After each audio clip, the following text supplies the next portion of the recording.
If you are a complete beginner for character rigging, or let's say you already know a little bit of rigging but you're finding it very difficult, then this is the right video series for you. In this series of videos, I will cover almost everything about rigging from start to finish.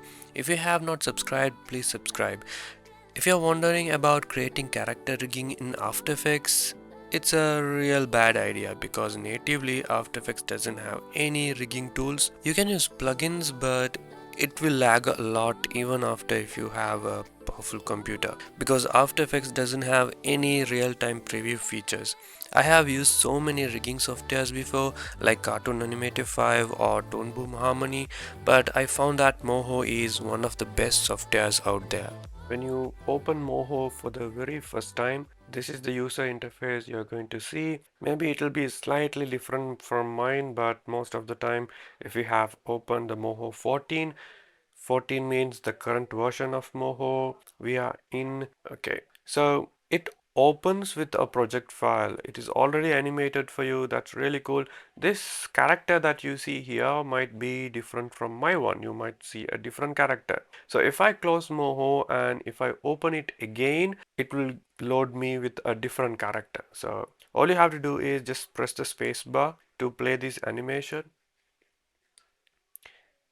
So when it reaches here, as you can see, this is the loop. Okay, this is the working area. It is set to like 124 frames and it is going to loop back again. You can see the animation here. It's really cool. Now, this is very, very important to load a project that has been already rigged for you. That is because you can, since you are a beginner, you can mess with all of these smart bones. You can move them around. You can play with the animation. For an example, you can move the slider here, CTI. Let's call this CTI, okay, current time indicator. So when the CTI is right here, you can get this tool, okay, the bone transform tool. You can get that and select the bone and you can move them around, but I'm not able to do that at the moment because I have to select only one bone, then get this and then click drag. As you can see, I'm able to rotate the head or open the mouth, close the mouth. I can even turn the neck or the entire body.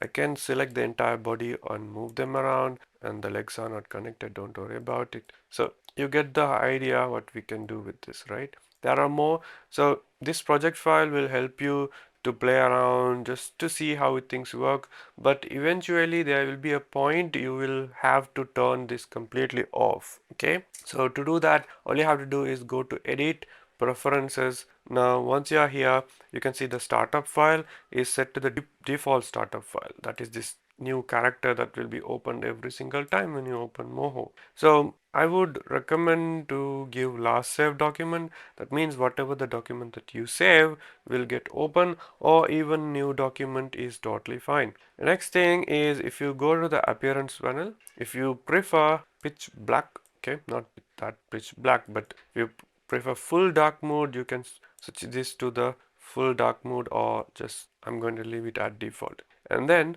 this color, okay, if you feel like this is too bright, the default color, you can make it little less bright. I would like to little less bright, and I would like to increase the contrast, more green, and this is much better now. Okay, now as you can see, the style panel that takes most of our space. Once you learn Moho a lot, maybe you can keep the style panel open here. Even then, I do not recommend. What I recommend is keep the layers panel open fully. So we need to now close the style panel. To do that, you have to go to window and then docking. Okay, docking means it is set there. It is perfectly locked into this area. That's what docking is. So we can see all of these docked panels. We have to make sure to untick style. Now style has been removed, undocked, and it is right here floating here.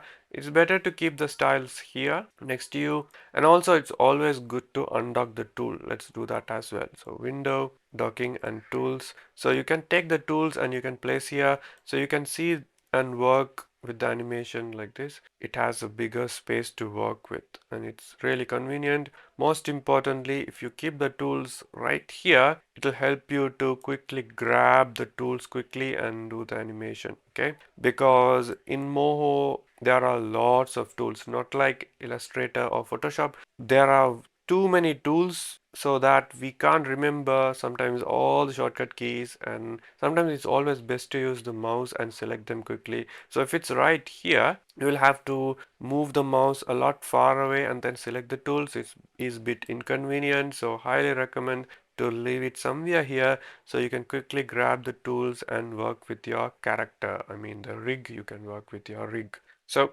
under the menu, you can see this is the current tool that is selected. If I select the other one, the tool icon is showing, that selected tool icon is showing, and its settings is up here as well as same as the for the other tools.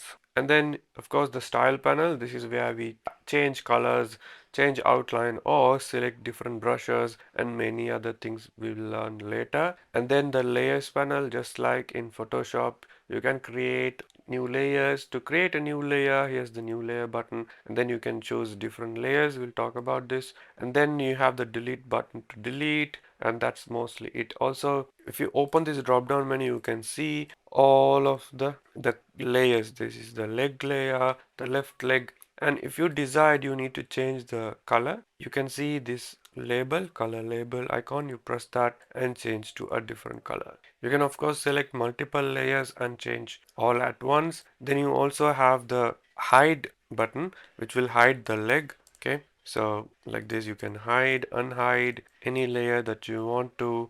And then you have this, if you right click here, you can see everything else that is hidden, comments. So you can type a comment here for this layer, but this is not needed, so let's disable comments. And labels, let it be, so you can quickly change the color of the label. So if the label is right here, it will sometimes interfere with the wordings. You won't be able to see the full form, full name. So just drag it and leave it right here, so that also this tiny arrow, that means if you click on it, it is going to take you to the quick settings. But you can access the quick settings in a different way too. That is by right clicking on the layer and pressing quick settings. That will open the same thing. Therefore, I don't think we will need this arrow. We will disable it. So right click and disable quick settings, so that we have this full area for the name to be displayed. Sometimes if the name is long, we will have to read the full name. Okay, so this is your timeline. This is where you see all your keyframes. So if you're wondering why I can't see those earlier keyframes, so in that case, you will have to click something called as the bone layer, which we will study about this later on. So you can see this bone icon. So whenever you see this bone icon, that means it is the bone layer. So if you select the main group, which is this, and that's called the bone layer. So once that is selected, it will reveal all the keyframes. Okay, in the next lesson, let's learn how to create shapes and how to change colors and many more.